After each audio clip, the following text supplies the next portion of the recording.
Net और social media ने हमारी ज़िंदगी को पहले के मुकाबले में जहां आसान और खुशगवार बना दिया है, लेकिन उससे फ्रॉड यानी धोखाधड़ी और जालसाजी में भी इजाफा हुआ है। चूँकि ऑनलाइन फ्रॉड का हर केस पुलिस में दर्ज नहीं होता, लिहाजा ये कहना बहुत मुश्किल हो गया है कि दुनिया में कितने लोग रोज़ाना इस फ्रॉड का जो है शिकार हो जाते हैं।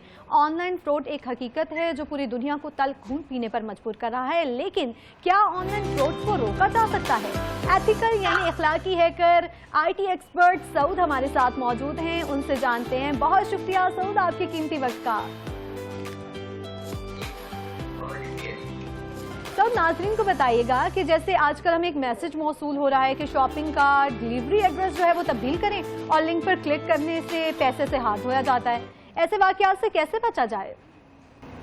एक्चुअली होता ये है कि ये एक हैकिंग के टर्मिनोलॉजी में इसको कहते हैं फिशिंग।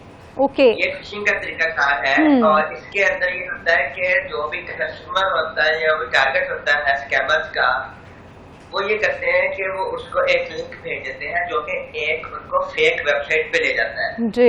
और उसके साथ ये लिखा जाता है कि आपको एक कोरियर आ रहा था और आपका एड्रेस जो है वो वेरीफाई ना होने की वजह से जो है वो कोरियर जो है वो आपको भी डिलीवर नहीं हो रहा, इसलिए आप इसको वेरीफाई करने के लिए यहाँ लिंक पर क्लिक करके अपनी डिटेल्स एंटर करें। वहाँ पर जब आप डिटेल्स एंटर करते हैं तो वहाँ पर आपको वो क्रेडिट कार्ड की आपकी इन्फॉर्मेशन मांगता है। वो सिर्फ थोड़ी सी माइनर सी ट्रांजेक्शन के लिए वो कहता है कि यानी कि 90 रुपए 50 रुपए। तो आप ये कहते हैं कि यार ये इतनी बड़ी अमाउंट नहीं है, अपने क्रेडिट कार्ड की इन्फॉर्मेशन जो है वो फेक वेबसाइट पर जाके देते हैं। इसके साथ वो है आपकी क्रेडिट कार्ड की इन्फॉर्मेशन उसके पास चली जाती है और फिर जो स्कैमर्स हैं वो आपका कार्ड जो है वो यूज करते हैं और आपको लाखों रुपए का नुकसान। मैं इससे बचना चाहिए कि एक तो कोई भी जो कोरियर कंपनी है अगर वो आपके एड्रेस पर नहीं पहुंचता वो फिर वापस भेज देते हैं आपको, ये वो एड्रेस आपका वेरीफाई करने के लिए वो लिंक नहीं भेजते। दूसरी चीज है कि हमें अपना क्रेडिट कार्ड की इन्फॉर्मेशन कहीं भी है वो एंटर करने से पहले उसकी वेबसाइट को देखना चाहिए कि ये वेबसाइट आया कि असली है या फिर ये फेक है। ठीक। अच्छा, अगर किसी के साथ ऐसा हो जाता है तो उसका कोई ऑल्टर सोल्यूशन है क्या? वो अमाउंट उसको वापस मिल सकती है, ऐसा कोई है? देखिए, ये जो क्रेडिट कार्ड की इन्फॉर्मेशन होती है वो जरूरी नहीं पाकिस्तान में यूज हो। ओके। वो वर्ल्ड वाइड कहीं भी रशिया में यूज हो सकती है या किसी और कंट्री में यूज हो सकती है। तो फिर इस तरह से पाकिस्तान का लॉ जो है वहाँ पर इम्प्लीमेंट नहीं होता, तो इस तरह से ये हो सकता है कि आपके पैसे आपको वापस ना मिले। लेकिन अगर आपको पता चल गया है कि आप इस तरह से अपनी क्रेडिट कार्ड की इन्फॉर्मेशन कहीं पे एंटर कर सकते हैं तो आप कोई पर अपने बैंक से रब्ता करके अपना कार्ड बंद करवा सकते हैं। यही बेसिकली प्रिवेंटिव मेजर्स की होते हैं। नुकसान होने के बाद जो है वो सिर्फ अफसोस किया जाता है। इस हवाले से हम नाज़रीन को ये अवेयरनेस देना चाह रहे हैं। ऐसा ही एक मैसेज मुझे बजाते खुद मौसूल हुआ। अच्छा सऊद, ये बताइएगा कि हुकूमत ने जो फायरवॉल लगाई है उससे ऐसे जराइम को किस हद तक कंट्रोल किया जा सकता है? देखिए, जो फायरवॉल होता है वो एक ऐसी डिवाइस होती है जो कि आपके इनकमिंग ट्रैफिक और आउटगोइंग ट्रैफिक दोनों के जो चीजें हैं उसको मॉनिटर करती है और रेगुलेट करती है। उसमें रूल्स बनते हैं कि ये चीजें यहाँ से गुजरे और ये ना गुजरे। ये बेसिकली साइबर सिक्योरिटी के लिए यूज की जाती है और साइबर अटैक से बचने के लिए यूज की जाती है। उसमें ये हो सकता है कि जब कोई वेबसाइट ऐसी आइडेंटिफाई होती है कि ये फ्रॉडलेंट वेबसाइट है तो वो हुकूमत के जो है वो नोटिस में आए तो वो उसे ब्लॉक कर सकती है। वेबसाइट पे कोई यूजर जो है अगर क्लिक करेगा तो खुलेगा कुछ नहीं, तो उससे वो बच सकता है। और उससे ये भी हो सकता है कि अगर वो वेबसाइट पाकिस्तान से चल रही है तो वो लोकेशन आ जाएगी आपके डेस्क की कि वो कहाँ से ऑपरेट हो रही है, तो इससे वो पकड़ना जो है वो कोई भी क्रिमिनल जो है उसको आसानी हो जाएगी गवर्नमेंट के लिए। जी जी जी। सऊद, ये बताइएगा जो हमारी साइबर सिक्योरिटी है हम उसको किस तरह से स्ट्रॉन्ग कर सकते हैं? मतलब कि हमारे जो क्रेडिट कार्ड्स हैं, जो हमारे पिन कोड्स हैं, उनके हम उसको किस हद तक और किस तरह से कंट्रोल कर सकते हैं? एक तो ऑलरेडी बैंकिंग चैनल्स की तरफ से आपको OTP भेजा जाता है। ये भी एक सेकंड लेयर होती है सिक्योरिटी की कि वो ट्रांजेक्शन आया कि आपने की है या फिर आपका कार्ड यूज हो रहा है। तो एक तो OTP अपना ना शेयर करें, इससे बचा जा सकता है कि आपकी फ्रॉड ना हो। दूसरी चीज ये है कि आपने जब वेबसाइट देखनी है तो कोई वेबसाइट खोलनी है तो उसको चेक करें कि आया कि फॉर एग्जांपल अगर पाकिस्तान पोस्ट की वेबसाइट है जी, तो वो पाकिस्तान पोस्ट की ओरिजिनल वेबसाइट की डोमेन है या फिर कुछ और उसका आगे डोमेन का नाम है, जैसे .io हो सकता है, .co हो सकता है, .com हो सकता है, लेकिन पाकिस्तान गवर्नमेंट वेबसाइट होती है वो .gov.pk होती है, .gov.pk, और जो गवर्नमेंट पंजाब या गवर्नमेंट सबसिडी है वो .gov.pk होती है।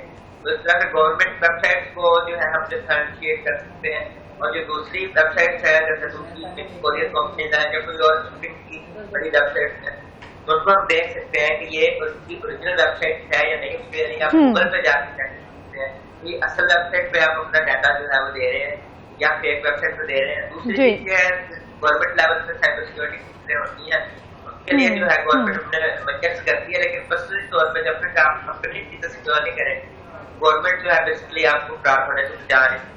सर ये बताइएगा कि हैकिंग से किस तरह से हम बच सकते हैं? हमारे अकाउंट्स को हैक कर लिया जाता है, चाहे वो हमारे सोशल मीडिया अकाउंट्स हैं, अगर उसको हैक कर लिया जाता है फिर उसके बाद ब्लैकमेलिंग हो जाती है हमारी वीडियोस को लेकर, हमारी पिक्चर्स को लेकर, तो उस हवाले से बताइएगा कि क्या प्रिकॉशंस हैं और किस तरह से हम इससे बच सकते हैं? जब हैकिंग होती है ना तो कहीं ना कहीं आपकी फैसिलिटेशन उसमें मौजूद होती है कि आपने किया होता है या फिर किसी ऐसी के ऊपर आपने अपना लॉगिन किया होता है जहाँ पर आपका पासवर्ड वो रह जाता है। सही। की लॉगर होते हैं मुख्तलिफ जो कि ब्राउजर की एक्सटेंशन में भी जो है वो यूज हो जाते हैं। जैसे गूगल क्रोम का एक एक्सटेंशन है ग्रीन स्मोक, अगर वो किसी ने अपना एक्सटेंशन लगाया हुआ है तो उसके जाके कोई भी उसके ब्राउजर पे लॉगिन करेगा तो उसके जो भी कीज प्रेस हुई होंगी वो बैकएंड पर स्टोर हो जाती है। तो वो बाद में के अगर आपने लैपटॉप या कंप्यूटर के ऊपर आप लॉगिन किया है तो बाद में आपका पासवर्ड जो है वो निकाल सकता है। एक तो आप पब्लिक प्लेस पे या फिर अननोन लोगों के कंप्यूटर पे जाके अपना जो है वो लॉगिन ना करें, कोशिश करें कि आप अपने पर्सनल डिवाइस से लॉगिन करें। दूसरी चीज है कि आप कोई भी आपको लिंक अगर व्हाट्सएप पे या फिर SMS पे मौजूद होता है, ओपन करके अपने क्रेडेंशियल्स जी, उस पे आपको प्राइस का लालच दिया जा रहा होता है कि आपको प्राइस मिलेगा इस पे। लेकिन वो फेसबुक का फेक पेज हो सकता है। फॉर एग्जाम्पल कई दफा हमारा कोई दोस्त सोशल इंजीनियरिंग कर रहा होता है, हमारे जानने वाले बंदे की तरफ से कई दफा लिंक आ जाता है, तो वो ये होता है कि आप लिंक खोलते हैं तो वो एक लॉगिन पेज खुल जाता है फेसबुक का, इंस्टाग्राम का, यहाँ पर आप अपना यूजर नेम पासवर्ड दें तो फिर आपको ये वीडियो मिलेगी। वो एक पेज होता है, उससे अवॉइड करना चाहिए और आपको देखना चाहिए कि Instagram.com ही लिखा है, Facebook.com पर ही है, आप किसी और वेबसाइट पर नहीं आप अपने यूजर नेम पासवर्ड दे रहे हैं। एक तो लिंक क्लिक करके अपने पासवर्ड देने से गुरेज करना चाहिए, और दूसरा अननोन डिवाइसेस पे जो है वो अपना पासवर्ड देने से जो है वो शेयर करना चाहिए। सऊद, बहुत शुक्रिया आपके वक्त का। यकीनन ये बहुत ज़्यादा इन्फॉर्मेटिव बातें हैं, इन्फॉर्मेटिव जो आपने हमारे नाज़रीन के साथ शेयर की। तो व्यूअर्स, आप लोगों ने हमेशा ख्याल रखना है कि किसी भी जो लिंक आ रहे होते हैं कि जी आप इस पे लिंक पे क्लिक करें और आपको पैसे मिल जाएंगे और आपको 10 लोगों को आगे फॉरवर्ड करें और 20 लोगों को फॉरवर्ड करें, तो ऐसा बिल्कुल ना करें। इससे आप अपनी जो सिक्योरिटी है अपने फ़ोन की, अपने डेटा की, अपने अमाउंट्स की, तो वो सारी जो है आपके लॉस होने का ख़तरा है। ठीक है, तो जिस तरह के जो मैसेजेस मौसूल हो रहे होते हैं कि आपका यहाँ पे इनाम मिला, आपका निकला, आप इस नंबर पर राब्ता करें, तो ऐसे किसी मैसेज पर राब्ता करने की ज़रूरत नहीं है। हम अपने नाज़रीन को ये गाइड करना चाह रहे हैं, ये बताना चाह रहे हैं अपने शो के थ्रू, ये मैसेज और इन्फॉर्मेशन देना चाह रहे हैं कि इस तरह के मैसेजेस पे, इस तरह के लिंक्स पर क्लिक करके अपनी इन्फॉर्मेशन, अपनी अमाउंट को जो है ज़ाया मत करें और महफूज रहें, इस चीज़ से बचें। Cyber crime expert Ilmas Ali इस वक्त हमारे साथ मौजूद हैं।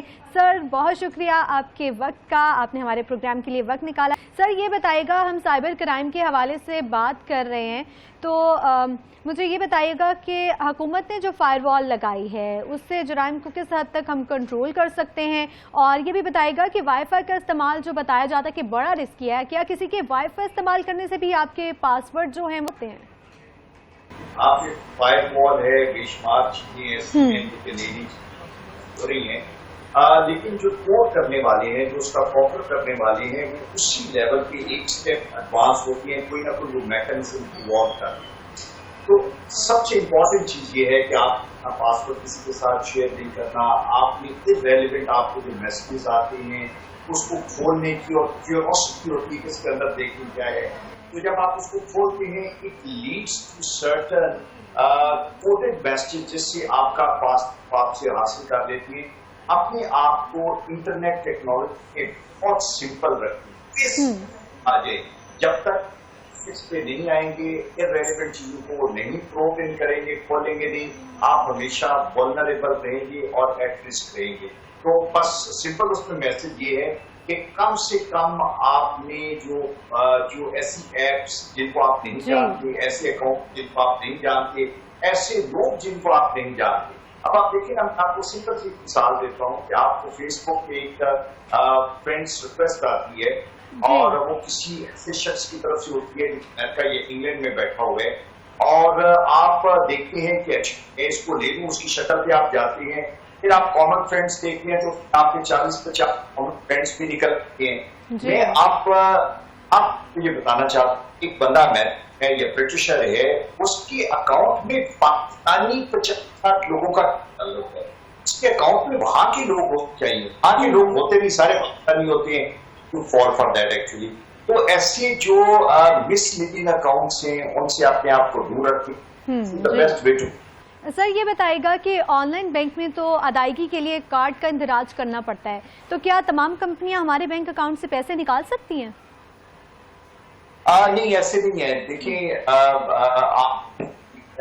अफ्रीका का एक टेक्निकल जुबान में मतलब इस्तेमाल करते हैं ड्यू डिलीजेंस। अगर मैंने किसी से कारोबार करना है या बिजनेस करना है तो मैं ऐसे साथ करूं जिनकी अच्छी क्रेडिबिलिटी और रेपुटेशन है। अच्छा, ऑनलाइन जब भी आप बाइंग करते हैं और आप इस्तेमाल करते हैं तो आप ये देखिए आप किस मुतल्लिका ऐप पे, क्या उसकी आप पहले कभी उससे शॉपिंग, उसके बारे में लोगों के कमेंट के, जब भी आप कोई नई ऐसी कंपनी के साथ उसकी आप टिकट खरीदते, आप अपने होटल जिस आप नहीं जानते तो रिस्क आपका जो आप एक ऐसे बंदे के साथ शेयर कर रहे हैं कि क्रेडिबिलिटी जो है कोई इतनी अच्छी नहीं है। तो ये कि आप एप्पल जो मर्चेंट वही अदरवाइज आपके लिए। सर ये बताइएगा कि जो साइबर लॉ हैं वो